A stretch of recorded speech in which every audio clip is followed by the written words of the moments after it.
میں نے آج کے درس میں جو آیت مبارک تلاوت کی ہے اس کا تعلق سیدنا عثمان بن عفان رضی اللہ تعالی عنہ، آپ 5ویں پشت میں حضور صلی اللہ علیہ وسلم سے نسب میں ملتے ہیں۔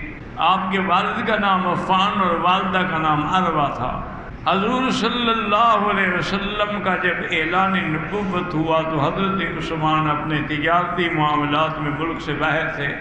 وہ فرماتی ہیں کہ میں نے خواب دیکھا کہ خواب میں مجھے یہ آدمی کوئی کہتا ہے کہ یا عثمان جاء النبی بالبرہان، کہ اے عثمان اللہ کے نبی آ گئے ہیں دلائل و برہان کے ساتھ۔ وہ کہتے ہیں میں حیران ہوا کہ اس خواب کا کیا مطلب۔ میں جب واپس آیا مکہ مکرمہ میں، سیدنا ابی بکر صدیق رضی اللہ تعالی عنہ سے میری ملاقات ہوئی۔ میں نے انہیں اپنا خواب سنایا، انہوں نے مجھے دعوت اسلام دی۔ آپ فرماتے ہیں کہ ابھی ہم باتیں کر رہے تھے کہ حضور صلی اللہ علیہ وسلم تشریف لے آئے۔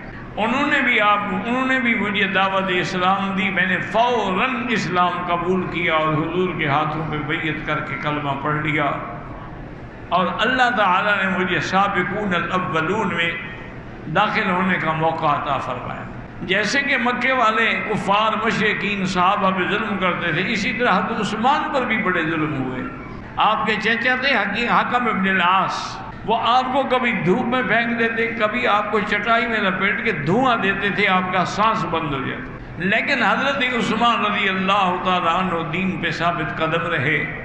حضور صلی اللہ علیہ وسلم کی 2 بیٹیوں کو عتیبہ نے طلاق دے دی تھی، رقیہ اور ام کلثوم کو۔ اس کی وجہ سے بھی حضور بہت پریشان تھے، تو آپ نے مشورہ کیا اور اس کے بعد اپنی بیٹی بی بی رقیہ کا نکاح جو ہے وہ حضرت عثمان سے کر دیا رضی اللہ تعالی عنہم۔ سیدنا عثمان رضی اللہ تعالی عنہ اس مشکل دور میں گزر رہے تھے کہ حضور نے حکم فرمایا کہ حبشے کی طرف ہجرت کر لو۔ وہاں کا بادشاہ کافر تو ہے لیکن عادل ہے، منصف مزاج ہے، کسی پہ ناجائز ظلم نہیں کرتا۔ تو 12 آدمیوں نے خفیہ طریقے سے ہجرت کا ارادہ کیا، جن میں حضرت عثمان اپنی بیوی کے ساتھ شریک تھے۔ اور حضور نے فرمایا کہ آج جیسے حضرت ابراہیم علیہ السلام نے اپنی بیوی کے ساتھ ہجرت کی تھی، آج عثمان نے بھی اپنی بیوی کے ساتھ ہجرت کی۔ وہاں جانے کے بعد انتہائی امن اور سکون سے رہے، لیکن کچھ دنوں کے بعد ان کو خبر ملی کہ مکے والے سب مسلمان ہو گئے اور اب مکے میں امن ہے، تو وہ واپس لوٹ آئے۔ آگے آئے دیکھا تو پہلے سے بھی زیادہ ظلم ہو رہا ہے، وہ خبر غلط تھی۔ پھر کچھ عرصہ رہنے کے بعد حضرت عثمان رضی اللہ تعالی عنہ اور دیگر صحابہ تقریباً 100 آدمی کا قافلہ خفیہ طریقے سے آہستہ آہستہ مکے سے نکل کے ہجرت کر کے حبشہ پہنچ گیا۔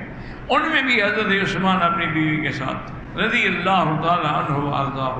پھر حضور صلی اللہ علیہ وسلم جب مدینہ منورہ میں تشریف لے آئے تو وہاں ایک کنواں تھا، اس کا نام تھا بئر روما۔ وہ ایک یہودی کا کنواں تھا اور اس کا پانی بہت میٹھا اور بہت اچھا اور ٹھنڈا پانی تھا، لیکن وہ بدبخت پینے کے لیے بھی پیسے لیتا تھا، ڈول بھاگ لو پیسے لے لو۔ ایک دن حضور صلی اللہ علیہ وسلم نے فرمایا کہ کوئی بندہ ہے جو اس کنویں کو جا کے خرید کرے اور مسلمانوں کے لیے وقف کر دے تو اس کی جنت کی میں بشارت دیتا ہوں۔ حضرت عثمان رضی اللہ تعالی عنہ گئے اور یہودی سے بات کی۔ 20,000 درہم میں اس زمانے میں آپ نے وہ کنواں خریدا اور اس کی تحریر لا کے حضور کی خدمت پہ رکھی کہ یا رسول اللہ میں نے وقف کر دیا مسلمانوں پر۔ فبشرہ بالجنہ، حضور نے جنت کی بشارت دی۔ اسی لیے پھر اس کے بعد اس بئر روما کا نام بئر عثمان بھی ہو گیا۔ کچھ عرصے کے بعد مسجد میں تنگی ہوئی، توسیع کے لیے حضور نے فرمایا کہ کوئی آدمی اگر زمین کا کچھ ٹکڑا خرید کر کے مسجد نبوی کی توسیع کے لیے دے دے تو میں اس کی جنت کی بشارت دیتا ہوں۔ تو سیدنا عثمان رضی اللہ تعالی عنہ نے جا کے وہ ٹکڑا 10,000 درہم میں خریدا اور آگے مسجد کے لیے وقف کر دیا۔ فبشرہ بالجنت، حضور پاک نے آپ کو بشارت دی صلی اللہ علیہ وعلی آلہ وصحبہ وسلم تسلیما کثیرا کثیرا۔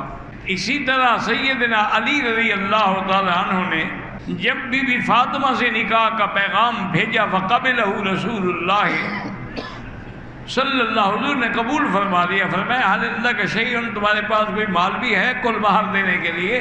اس نے کہا حضور میرے پاس بس ایک گھوڑا ہے اور ایک زرہ ہے، اور میں گھوڑا تو شکار کا اپنا جہاد کے لیے اپنے پاس رکھو، زرہ بیچ دو اور اس کے جتنے پیسے آئیں وہ بی بی فاطمہ کو حق المہر میں دے دو۔ حضرت عثمان بھی حضرت علی کے پیچھے جا رہے ہیں، حضرت علی زرہ بیچنے کا اعلان کر رہے ہیں۔ حضرت علی رضی اللہ تعالی عنہ سے حضرت عثمان نے پوچھا کہ تم کتنے میں بیچو گے؟ اس نے کہا 480 درہم میں۔ آپ نے کہا یہ 480 درہم لے لو، زرے مجھے دے دو۔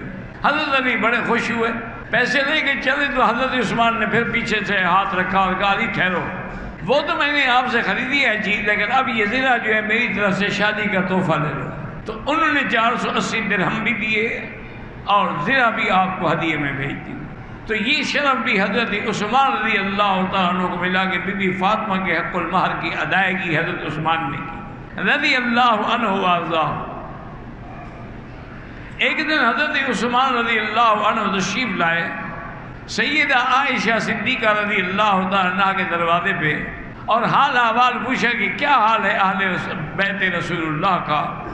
تو بی بی عائشہ نے فرمایا عثمان کیا پوچھتے ہو، 4 دن سے متواتر حضور فاقے سے ہیں اور ہم سب فاقہ سے ہیں، گھر میں کچھ بھی نہیں۔ فبکا عثمان رضی اللہ عنہ، حضرت عثمان رونے لگ گئے، اپنے گھر گئے، غلام کو بلایا اور آٹے کی اور گندم کی اور جو کی بوریاں اٹھائیں، ایک بکرا جو ہے وہ اس کو بھونا اور 300 درہم ایک تھیلی میں ڈال کے حضرت عائشہ کے دروازے پہ آئے اور کہا کہ یہ لے لو، آپ بھی کھائیں اور حضور کو بھی کھلائیں۔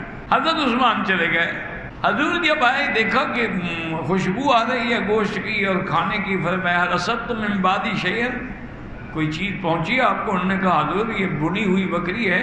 میں کس نے دیا؟ انہوں نے کہا یہ دانے بھی ہیں، آٹا بھی ہے، گندم بھی ہے، کھجور بھی ہے، یہ حضرت عثمان دے کر گئے اور 300 درہم بھی۔ بی بی عائشہ فرماتی ہیں کہ میں نے کھانا رکھا لیکن حضور نے کھانا نہیں کھایا، فوراً مسجد میں تشریف لے گئے۔ مسجد میں جانے کے بعد آپ نے 2 رکعت نماز پڑھی۔ 2 رکعت نماز پڑھنے کے بعد فرفع یدیہ، حضور نے ہاتھ اٹھائے دعا کے لیے، تو دعا میں ہاتھ اٹھانا بھی ثابت ہے۔ اور اس کے بعد دعا کی کہ اللہم انی رضیت عن عثمان فرض عنہ، یا اللہ میں عثمان سے راضی ہو گیا، آپ بھی راضی ہو جائیں۔ اس کے بعد گھر تشریف لائے اور کھانا تناول فرمایا۔ تو یہ خدمت کا موقع بھی حضرت عثمان کو ملا۔